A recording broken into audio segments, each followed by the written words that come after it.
प्राण जाए पर वचन न जाए, हम राम को मानने वाले हैं।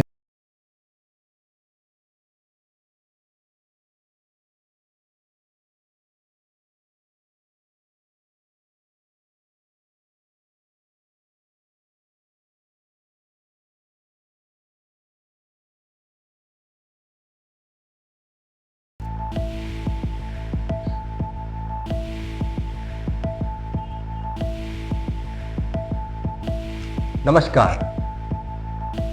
विकसित भारत @2047 संकल्प से सिद्धि तक इस स्पेशल ब्रॉडकास्ट में एक बार पुनः आप सभी दर्शकों का स्वागत है। मैं हूं डॉक्टर धर्वेश कठेरिया। आज हम उपस्थित हैं वर्धा में, वर्धा के विश्व हिंदू परिषद कार्यालय में, बजरंग दल कार्यालय में। आज हमारे समक्ष उपस्थित हैं अटल पांडे जी। अटल पांडे जी विश्व हिंदू परिषद के स्वावलंबी भारत के प्रांत प्रमुख के रूप में जिम्मेदारी निभा रहे हैं। इससे पूर्व भी आप जो है बजरंग दल की बड़ी जिम्मेदारियां उठा चुके हैं। और अटल जी के बारे में सबसे बड़ी बात है कि अटल जी सनातन परंपरा के जो है संवाहक के रूप में काम कर रहे हैं, हिंदुत्व के लिए काम कर रहे हैं, एक प्रखर ओजस्वी वक्ता के रूप में जाने जाते हैं। अटल जी, बहुत बहुत आपका स्वागत है। बहुत बहुत धन्यवाद। हम देख रहे हैं कि आज पिछले कुछ समय से पूरे भारत में जो है एक हिंदुत्व के लेकर के चर्चा चल रही है और हर हिंदू जो है अपने आप को कहीं ना कहीं बांग्लादेश की घटना से जोड़ रहा है। और बांग्लादेश में जिस तरह से हिंदुओं पर अत्याचार हो रहा है, हिंदुओं को मारा जा रहा है, माँ बहनों के साथ बलात्कार हो रहा है, तमाम ऐसी घटनाएं हैं। कुछ घटनाएं तो ऐसी आई कि किसी ने जय श्री राम बोल दिया है तो उसको भी प्रताड़ित किया जा रहा है। चिन्मयानंद जी के साथ जो हुआ, तो पूरा एक बांग्लादेश जो है जब से वहाँ पर जो है नई सरकार, जैसे हम सरकार कह रहे हैं, बनी है, एक तरह से पूरा अराजकता का माहौल है और त्राही त्राही मची हुई है। तो आप किस तरह से देख रहे हैं बांग्लादेश की घटनाओं को, एक बड़े कार्यकर्ता होने के नाते, एक सनातनी होने के नाते, एक हिंदू होने के नाते? ऐसा है डॉक्टर साहब कि बांग्लादेश की वर्तमान परिस्थिति को अगर हम देखेंगे तो हमको थोड़ा इतिहास में जाना पड़ेगा जी। इस देश का विभाजन धर्म के नाम पर हुआ और उस समय पे जिनके नाम पर आज भारत के कई राजनीतिक दल अपनी रोटियां सेकते हैं, ऐसे डॉक्टर बाबा साहेब अम्बेडकर ने बोला था कि इस विभाजन को तब तक के मान्यता नहीं दी जाए जब तक के पश्चिमी पाकिस्तान और पूर्वी पाकिस्तान के हिंदुओं को जब तक के इस भारत में ना लेके आए जाए, लिया जाए और वहां के यहाँ के एक एक मुसलमान को पाकिस्तान न भेज दिया जाए, तब तक के इस विभाजन को मान्यता न दी जाए, क्योंकि बंटवारा ही धर्म के आधार पर हुआ। जी। पर इस देश के जो राजनीतिक नेतृत्व करने वाले उस समय के लोग थे, उनको सत्ता हासिल करने की जल्दबाजी थी जी। और एक त्रिकालवादित सत्य है कि 1000 हिंदुओं के बीच में 10 मुसलमान बहुत सुख शांति से रह सकते हैं, पर 1000 मुसलमानों के बीच में 10 हिंदू कभी भी शांति से, या कोई भी अल्पसंख्यक समुदाय दुनिया में कहीं पर भी मुस्लिम आबादी के बीच में रह नहीं सकता। आपको एक और इस बारे में मैं बताऊंगा, क्या कारण देखते हैं? ये उनकी जो भी मानसिकता होगी, क्योंकि उनकी इस्लाम की शुरुआत से लेकर आज तक के उनकी थॉट प्रोसेस में ही है कि अल्पसंख्यकों को, एक तो देखा जाए तो इस्लाम में पूरा मानव ही माना नहीं जाता है। जो इस्लाम में अपनी निष्ठा नहीं प्रदर्शित करता उसको वो इंसान ही नहीं मानते, वो काफिर मानते हैं। और उनके छोटे एक 3 साल के 4 साल के बच्चे से लेके उनकी पढ़ाई में वो उनकी थॉट प्रोसेस का हिस्सा है कि काफिरों से नफरत करो। तो जब यह उनके बचपन से उनको अगर गुट्टी पढ़ाई जाएगी, पिलाई जाएगी, तो कहीं ना कहीं उनके व्यवहार में जब वो बड़े होंगे तो आएगा ही। मैं आपको इसमें एक और जोड़ूंगा, जैसे मैंने डॉक्टर बाबा साहेब आम्बेडकर का बोला जी। वो तो गांधी जी के विरोधक माने जाते थे, पर एक गांधी जी के सहयोगी थे जिनको सीमांत गांधी करके भी हम लोग जानते हैं, खान अब्दुल गफ्फार खान जी। तो जब 1946 में बंटवारे को लेकर जो वोटिंग हुआ, तो सीमांत प्रदेशों से पाकिस्तान के बंटवारे के समर्थन में वोटिंग नहीं हुआ, उन्होंने कांग्रेस का साथ दिया। उसके बावजूद उस प्रदेश को, और वो मुसलमान इलाका था, उन्होंने बोला कि आपने हमको भेड़ियों के बीच में छोड़ दिया है। यानी सिर्फ इस्लाम ही नहीं, तो सांस्कृतिक रूप से भी अगर वो थोड़े बहुत अलग है तो उनको भी इस्लाम में सहन नहीं किया जाता है। तो हमारे हिंदुओं का तो आपको पता है कि वो तो बहुत हद तक के इस्लाम से अलग है, तो उनका तो यह हाल होना ही था। वैसे भी ये प्रश्न बार बार उठ रहा है कि जो आबादी उस समय पाकिस्तान में छूटी थी अल्पसंख्यकों के रूप में, हिंदुओं की और अन्य लोगों की, वो आज लुप्त हो गई है। जो भारत में बचे थे वो आज बहुत बड़ी मात्रा में बढ़ चुके हैं। तो ये तो है, जब भारत का विभाजन हुआ उस समय पे 1952 की जनगणना में यहाँ पर भारत में 3 करोड़ मुसलमान थे जी। और आज अनधिकृत रूप से या अधिकृत रूप से भी बोला जाए तो 20 करोड़ के करीब मुसलमानों की आबादी भारत में है। जिसमें अवैध रूप से जो बांग्लादेश से आए हुए या म्यांमार से आए घुसपैठिया हम उसमें शामिल नहीं कर रहे। अगर वो संख्या जोड़ी जाएगी तो करीब करीब वो 24-25 करोड़ तक के होगी। हालांकि आंकड़े उससे और ऊपर के भी हो सकते हैं जी। लेकिन वहीं आप पाकिस्तान में अगर देखते हैं, जो हिंदुओं की आबादी थी वो आज वहां पर ना के बराबर है और उनकी वहां दुर्दशा हो रही है। तो ये तो उसी समय पर ही, ये तो उसी दिन तय हो गया था जब हमने वहां अपने हिंदुओं को वहां पर छोड़कर हम यहाँ पर आ गए। उस दिन तय हुआ था कि जो पीछे हिंदू रह गए उनके साथ में क्या व्यवहार होने वाला है। इसके पीछे की कुछ एक वहां पर ज्यादा हिंदू रुकने का कारण यह है कि एक आपको एक और अगर राजनीतिक आप उसके बीच में जाएंगे तो डॉक्टर बाबा साहेब आम्बेडकर के ही एक दलित सहयोगी सहकारी तत्कालीन समय पे जोगेश्वर नाथ मंडल थे, जिन्होंने जिनका काफी काम पश्चिम बंगाल बिहार के इन इलाकों में उनका प्रभाव क्षेत्र था।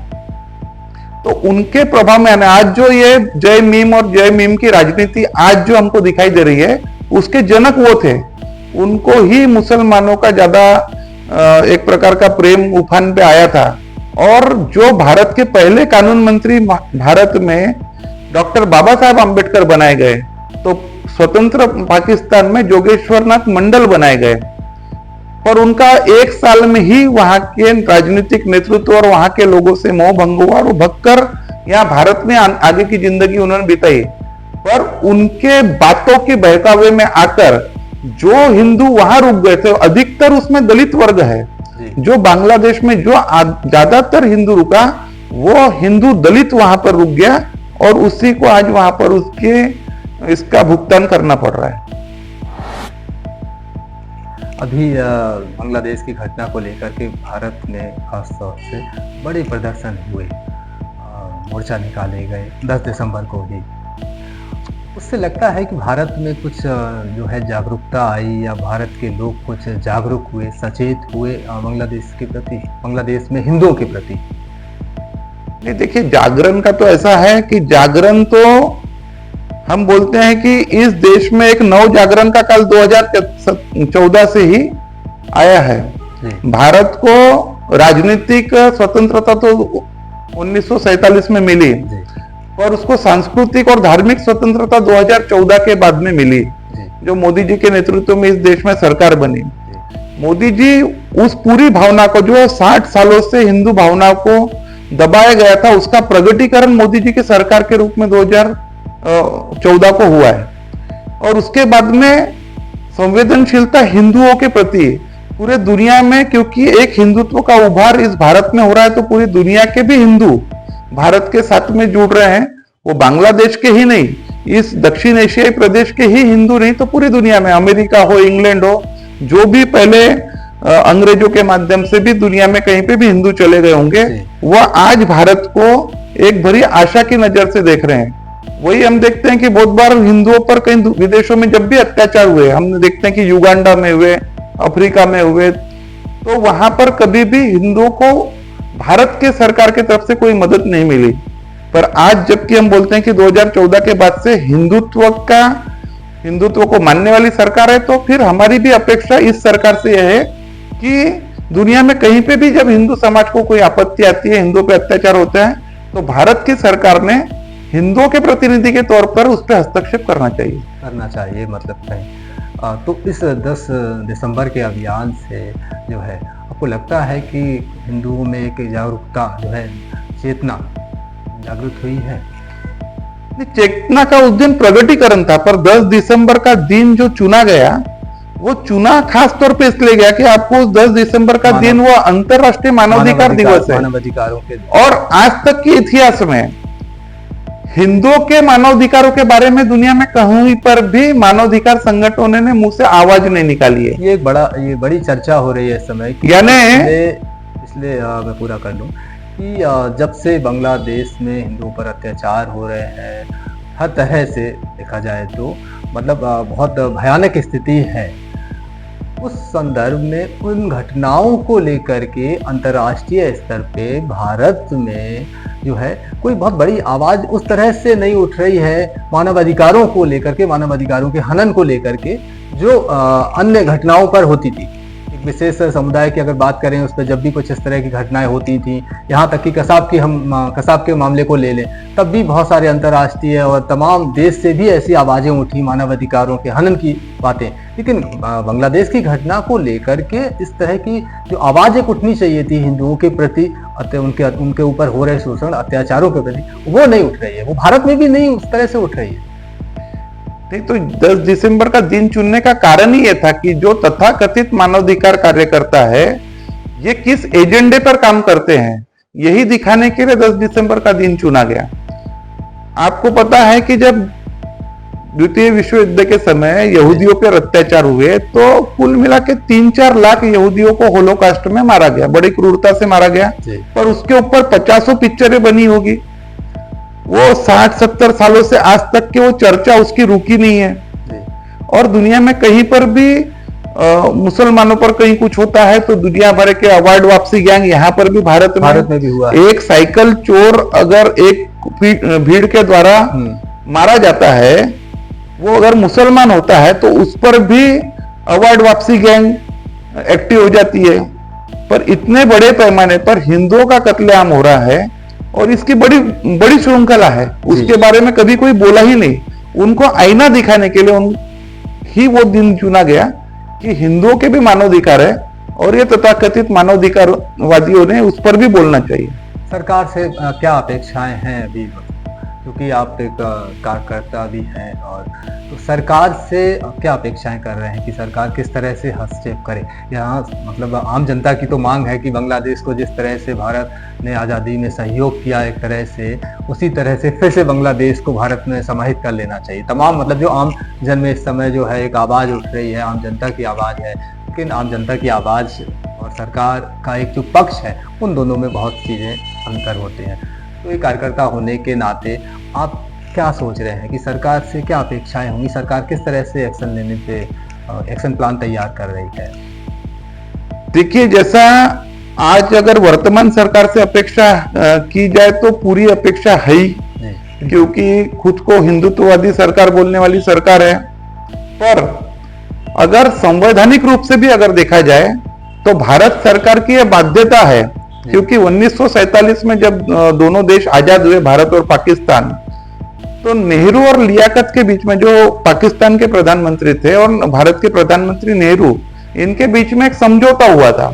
और वो समझौता ऐसा था कि जो भी मुस्लिम आबादी भारत में है और जो भी हिंदू आबादी पाकिस्तान में है, इनको कभी भी ऐसा लगे कि ये खुद को असुरक्षित महसूस कर रहे हैं, वापस आ सकते हैं, तो ये वापस हिंदू आबादी हिंदुस्तान में आ सकती है और मुस्लिम आबादी पाकिस्तान में जा सकती है। दोनों सरकारें उनको वहां की नागरिकता देने के लिए बाध्य है। हम तो उस समय पे जो उनसे समझौता किया गया और उनको जो वादा किया गया उसको निभाने की बात कर रहे हैं। और हमारे अगर आदर्श प्रभु श्री राम को माना जाता है भारत की संस्कृति के, तो हमने संस्कृति के हिसाब से अपना वादा करना चाहिए। प्राण जाए पर वचन न जाए कि हमारी जो संस्कृति है, तो हमको उसको निभाना चाहिए, तभी हम बोलेंगे कि हम राम को मानने वाले हैं। आम आदमी जो है वो कितना जागरूक लग रहा है, क्योंकि 10 दिसंबर को भी आप लोगों ने एक बड़े जो है आयोजन किया और उस आयोजन में बड़ा जन सैलाब भी देखा। अभी आपको क्या लग रहा है कि जो आम आदमी है वो बांग्लादेश में हो रहे अत्याचारों के प्रति भारत में जागरूक हुआ है? देखिए, उसका प्रदर्शन तो 10 तारीख को वर्धा का जो कार्यक्रम हुआ जी, करीब करीब 12-15 हजार की जनता रास्ते पर थी। हर वर्ग के लोग उसमें आए थे। जी, वर्धा के व्यापारी वर्ग ने खुद होकर स्वयं स्फूर्त बंद का आह्वान किया और अपने अपने प्रतिष्ठान बंद करके उस मोर्चे में सहभागी भी हुए। मैं सिर्फ वर्धा का ही नहीं तो मैं पूरे देश में हिंदू जनमानस इस स्तर पर जा चुका है और वो सिर्फ बांग्लादेश की घटनाएं सिर्फ उसका एक ट्रिगर पॉइंट है। पिछले 70-75 साल से जो हिंदुओं को जो दूजा भाव मिल रहा है उसका एक प्रकार से अभी प्रगटीकरण होना चालू हो गया है और इसकी ये सिर्फ शुरुआत है। प्रशासन शासन ने इसको एक गंभीरता से लेना चाहिए। मेरा तो सरकार को आपके माध्यम से एक चेतावनी है जी, कि अगर सरकार इन प्रदर्शनों को जो शांतिपूर्ण प्रदर्शन है इसको गंभीरता से नहीं लेती है तो कहीं ना कहीं इसका अतिरेक रास्ते पर दिखाई पड़ेगा और कानून व्यवस्था जब बिगड़ेगी और बहुसंख्यक समाज अगर कानून अपने हाथ में लेगा तो दुनिया की कोई व्यवस्था उस कानून व्यवस्था को जगह पे नहीं ला सकती है। जी। तो किस तरह की आगे की प्लानिंग है? अगर मान लीजिए कि 10 दिसंबर की आंदोलन को लें, मोर्चे को लें हम, और उसके बाद जो है सरकार अगर नहीं कुछ करती है तो आगे की रणनीति क्या होगी? देखिए, रणनीति हमारी आगे की नहीं, हमारी रणनीति इस पर चालू है। जी, हमारा ये मानना है कि वहां की जो हिंदू आबादी है उनको अगर वहां लगता है कि वो असुरक्षित है तो वो कभी भी भारत में आ सकते हैं। जो भी वहां 2.5-3 करोड़ के हिंदू आबादी होगी वो यहां भारत में आए। अब उसका दूसरा पहलू ये है कि लोग बोलेंगे कि वो 2.5-3 करोड़ की आबादी अगर भारत में आती है तो यहाँ के संसाधनों पे उसका असर पड़ेगा और हमारे यहाँ के रोजगार और उनके संसाधन हम उनको कैसे मुहैया करा पाएंगे। तो मेरा बोलना वो है, जो भी इस तरीके का नैरेटिव फैलाते हैं, मेरा उनसे सवाल है कि कभी उन्होंने अवैध रोहिंग्या जो यहाँ पर बसे हुए हैं, अवैध बांग्लादेशी जो यहाँ पर बसे हुए हैं, उनकी आबादी करीब करीब 5 करोड़ के लगभग है।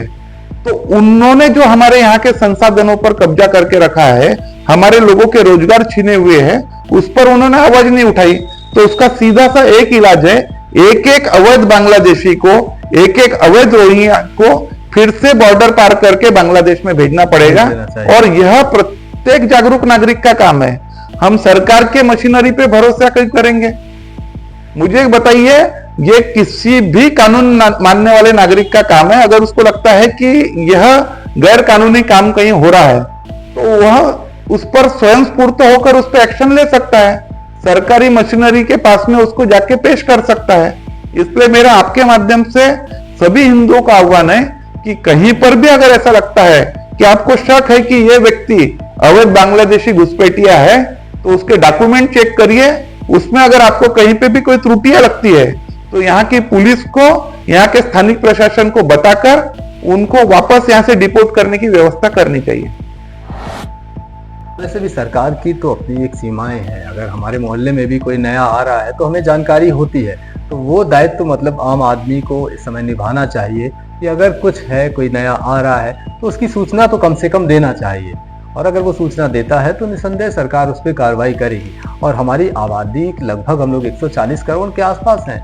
अगर उसमें बांग्लादेश से 2-3 करोड़ लोग आते हैं तो मुझे नहीं लगता है कि बहुत ज़्यादा ऐसा कोई फर्क पड़ने वाला है। और आप देखिए उन फुटेज को, वो एक हैवानियत के हद पर जो है सब कुछ चल रहा है। वो तो बांग्लादेश को पाकिस्तान से सपोर्ट मिल रहा है और बार बार जो है बांग्लादेश अभी वहाँ के जो है मंत्री ने भी जो है आक्रमण एक तरह से करने की भारत पर चर्चा तेज चल रही है। कई इस तरह की चर्चाएं आ रही कि युद्ध की स्थितियां बन रही हैं। उधर बॉर्डर पे बांग्लादेश ड्रोन जो है एक्टिव कर चुका है, तमाम तरह की। देखिए, पाकिस्तान को अगर आप एक यूनिट मानेंगे तो कहीं ना कहीं मुझे लगेगा कि हम गड़बड़ कर रहे हैं। पाकिस्तान ही क्यों, भारत में भी हर शहर हर गांव में एक पाकिस्तान बना हुआ है। क्योंकि भारत बनते समय पे जिन लोगों ने भारत के या पाकिस्तान के पक्ष में 95% मुसलमानों ने मतदान किया था, उस मतदान करने वाले वर्ग में से मात्र 5% लोग ही पाकिस्तान गए और उसमें से 95% लोग ये भारत में ही रह गए दूसरा पाकिस्तान बनाने के चक्कर में। इसलिए सिर्फ पाकिस्तान के तरफ से नहीं, तो यहां भारत के अंदर भी जो पाकिस्तानी मानसिकता के लोग हैं उनका भी सपोर्ट इस पूरे बांग्लादेश के घटनाक्रम में उनको मिल रहा है। पर मैं आपको बताना चाहता हूं कि एक पहलू अगर ऐसा है कि जो हमको लगता है कि ये पूरा निराशाजनक एक घटनाक्रम है, पर दूसरा मैं आपको बताता हूं कि इसकी दूसरी बाजू यह है कि पाकिस्तान के भी दिन ज्यादा दिन के नहीं बचे हैं। पाकिस्तान भी करीब करीब 5 से 6 हिस्सों में बंटने के लिए तैयार है। उनका बहुत बड़ा हिस्सा जो सिंध का है वो अलग होने की मांग कर रहे हैं। बलूचिस्तान जो उनका 45% भूभाग का हिस्सा है वो उससे अलग होने की मांग कर रहा है। पीओके में से तो भारत में विलय की मांगे उठने लगी है। तो अपने यहाँ का अपयश छुपाने के लिए पाकिस्तान का नेतृत्व बांग्लादेश में, जिसमें उनका बहुत बड़ा योगदान नहीं होगा, और उसका क्रेडिट लेने के लिए पाकिस्तान का नेतृत्व ऐसी नाटक कर रहा है कि ये जो किया धरा है उनका है, हालांकि उनसे तो खुद की परिस्थिति नहीं सुधर रही है। अंतर्राष्ट्रीय स्तर पर भी ये माना जा रहा है कि कहीं कहीं अंतर्राष्ट्रीय एजेंसियां भी बांग्लादेश की घटना में एक्टिव हैं। देखिए हर कोई, देखिए किसी की आपदा किसी के लिए अवसर के समान होती है। तो अगर वहां पर कोई घटनाक्रम हो रहा होगा तो अंतर्राष्ट्रीय स्तर पर ये तो चलता है, और अंतर्राष्ट्रीय राजनीति बहुत क्रूर राजनीति होती है। तो वहां पर उस परिस्थिति का फायदा लेने के लिए तो चाइना भी लगा होगा, अमेरिका भी लगा होगा, पाकिस्तान भी लगा होगा। पर यह बोलना कि अल्पसंख्यक आबादी पे बाहर के लोगों के कारण वहां पर अत्याचार हो रहे हैं या बाहर की एजेंसियां ये करा रही है, तो मैं ये मानता नहीं है। ये उनका स्वभाव है।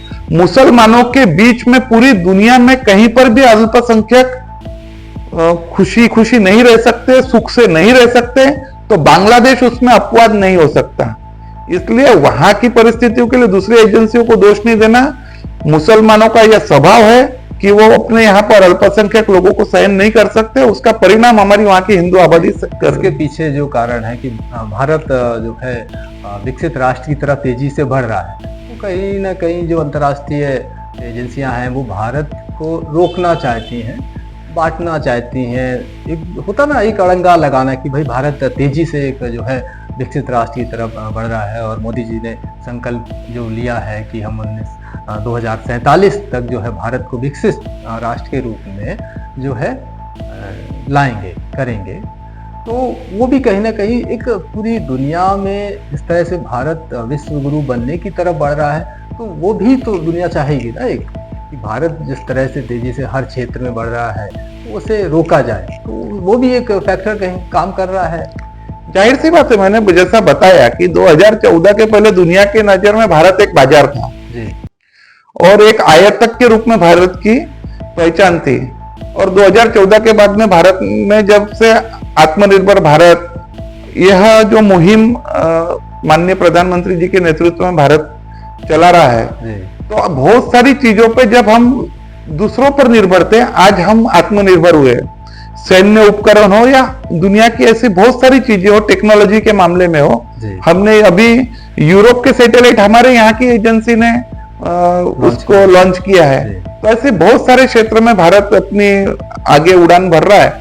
तो इससे निश्चित तौर पर लोगों को उनके पेट दुख रहे होंगे, तो वो भी ताकतें भारत को रोकने का प्रयास करेगी। क्या संदेश देना चाहते हैं कि आप हिंदुओं को, कि आप विश्व हिंदू परिषद, बजरंग दल जैसे संगठनों का प्रतिनिधित्व करता है, तो आप हमारे समाज के हिंदुओं को जो है क्या संदेश देना चाहते हैं? कि क्योंकि मुझे लगता है ये एक लड़ाई चालू हुई है, और इसके दोनों पहलुओं पर अगर हम नज़र रखें कि ये एक शुरुआत हो गई है जागरण की। तो अगर हम आज जागते हैं तो कल हमारा बेहतर होगा। तो आज जागते हैं, आज एकजुट होते हैं, और जैसा कि मंच से बार बार बड़े मंचों से जो है बात उठने लगी है कि एक होने की बात उठ रही है, तो ये एक बांग्लादेश की जो घटना है वो भारत के सुनहरे भविष्य के लिए भी एक संकेत है कि अगर हम आज जागरूक हो रहे हैं तो हमारा कल जो है, कल तोड़ने की स्थिति नहीं होगी। तो उस संकेत को भी हम देख रहे हैं। तो क्या संदेश देना चाहते हैं आम आदमी को? संदेश मेरा तो एक स्पष्ट रूप से है, हिंदू समाज एक अलग एक कल्पना की दुनिया में जीने का आदी हो चुका है। एक शेर बड़े बड़े मंचों से सुना जाता है कि कुछ बात है कि हस्ती मिटती नहीं हमारी, सदियों से रहा है दुश्मन दौरे जहां हमारा। तो ये जो बुखार हमको है ना कि हमारी हस्ती कभी मिटेगी नहीं, ये करते करते हम अफगानिस्तान में खत्म हो गए, हम पाकिस्तान में खत्म हो गए, हम बर्मा में खत्म हो गए, हम बांग्लादेश में खत्म होने के रास्ते पर है। और यही अगर चलते रहा तो हमको भारत में भी अपने अस्तित्व की लड़ाई लड़नी पड़ेगी। और आज इस परिस्थिति हम जो देख रहे हैं, यह अस्तित्व की लड़ाई के तौर पर हिंदू समाज ने आज इस लड़ाई को लड़ना चाहिए। अगर हम आज भी लड़ने के लिए तैयार नहीं हुए तो कल हमारा अस्तित्व ही नहीं बचेगा। इसलिए जो हमारे आगे परिस्थिति है, बांग्लादेश का विषय हो, धर्मांतरण का विषय हो, हर विषय को हिंदू समाज ने अपने अस्तित्व की लड़ाई के तौर पे लड़ना चाहिए। यही मेरा संदेश है जी। तो अस्तित्व की लड़ाई है ये, और अस्तित्व की लड़ाई में हम सबको अब जागरूक होना पड़ेगा, जागना पड़ेगा, अपनों के लिए जागना पड़ेगा, अपने सनातन परंपरा के लिए जागना पड़ेगा।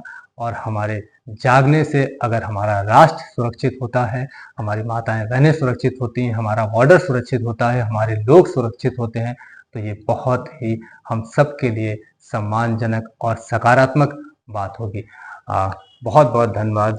धन्यवाद डॉक्टर, आपके चैनल को बहुत बहुत शुभकामनाएं। आपने बहुत ही सटीक बातें रखी और हमारे हिंदू समाज को, सनातन समाज को जागरूक करने के लिए जो संदेश दिया, शायद उस संदेश को हमारे लोग आत्मसात करें और वर्तमान स्थितियों को देखते हुए अपने आप को बदलें, परिवर्तन करें। बहुत बहुत पुनः धन्यवाद। धन्यवाद। जय श्री